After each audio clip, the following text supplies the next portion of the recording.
So today I want to spend some time considering the concept of intrinsic value.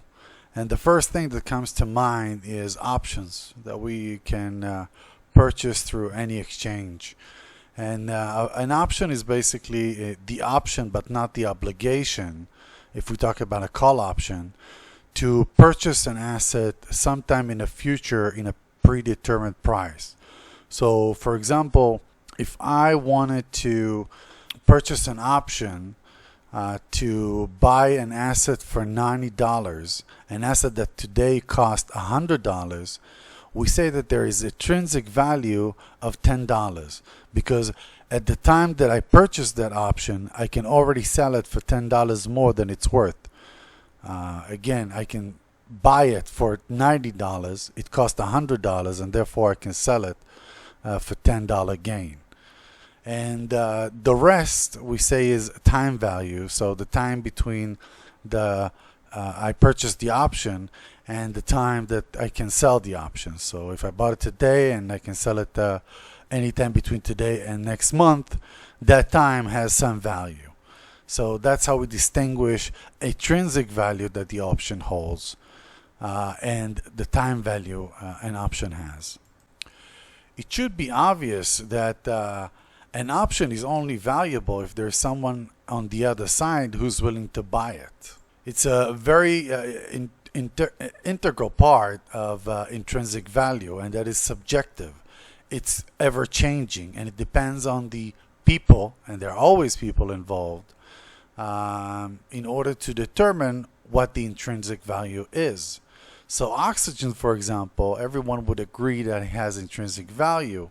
However, it would have more intrinsic value if you're on a high mountain climbing where oxygen is not as abundant as it is on the sea level. With respect to financial markets, some people make the claim that gold has intrinsic value by its scarcity. And again, I would make the argument that this is also without a doubt subjective. So in a world where countries who use fiat are acting responsibly, there is less value for something which is scarce versus a world where central banks work with negative interest rates, for example, where this might have or most likely would have a higher intrinsic value. If we go back to the example of options, it should be obvious that things cannot be priced lower than their intrinsic value. It would make no sense. If you can sell an option for a gain of $10, it will not cost less than $10. So again, let's take food for example, food and water. Everyone would agree that food and water have some intrinsic value because we can consume it. Furthermore, we would all agree that a glass of water would be more valuable, it would have more intrinsic value in a desert where there is no other source of water for you to drink. How much people are willing to pay, well, that is something to figure out. And it would depend on the amount of people and amount of resources that people can exchange for that water. So again, intrinsic value is supposedly the lowest value something can have, and secondly, it is most certainly subjective depending on many things and valuations that economists love so much.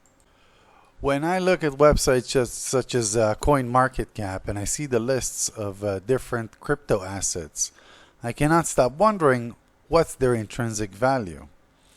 And I would make most certainly that there are projects in which people would not pay less than a certain price. So one project I like, which I use every day, is the Brave browser or the basic attention token. And the point I would make is this. Currently, I think there are 7 or 8 million users to that browser. And this browser would not show advertisement which is not organic.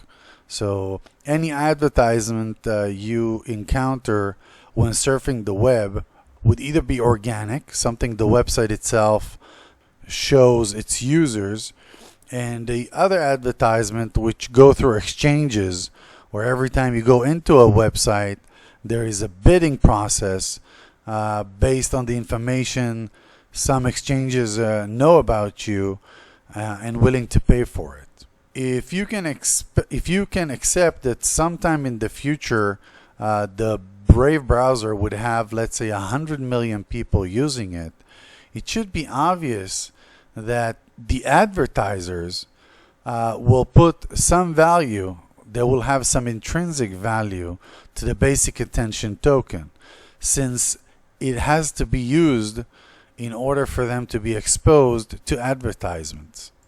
Specifically, imagine that if you purchase a basic attention token, which costs, let's say, $1, you can have 100 million people watching your advertisements, and let's say a certain percentage of those people purchase that product that you advertised. That has some intrinsic value, specifically the amount of the amount of money people are willing to pay for the products you advertised. And it cannot go any lower. And this is what I think. This is my prediction. I think that sometime in the near future, Bitcoin is going to decrease in value, and other projects are going to increase in value. And in fact, I think that is the end game. I think that 5 years from now, Bitcoin would have a much lower dominance, much less than, let's say, 30%, which is the lowest it's been. That is the percentage of Bitcoin with respect to the entire market.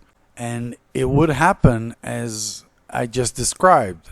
So there is some intrinsic value, some price that some free people will not let it go lower. So it would be ridiculous to think that some people can buy one basic attention token for $1 and then gain $2 million advertising and profiting from people viewing their advertisement. People will pay a lot more than $1. Now that depends on how many people actually use the Brave browser and how successful the project is. But assuming it does, it will have intrinsic value, and price will not go lower than whatever that value is. And I think that would be, again, the end game. So that's why I think that when considering crypto project, you should focus on adoption, because if there is a minimum or a certain amount of people that are consuming or working with that project, there will be some intrinsic value for you to access those people or whatever that product is. Now again, is for everyone to find out which product you think would get adoption, and it's open to debate how to figure out what the intrinsic value is. But yet again, with a pencil and a piece of paper and a little bit of vision, I think you can figure out. And again, it is subjective, like anything in the market, the way it should be.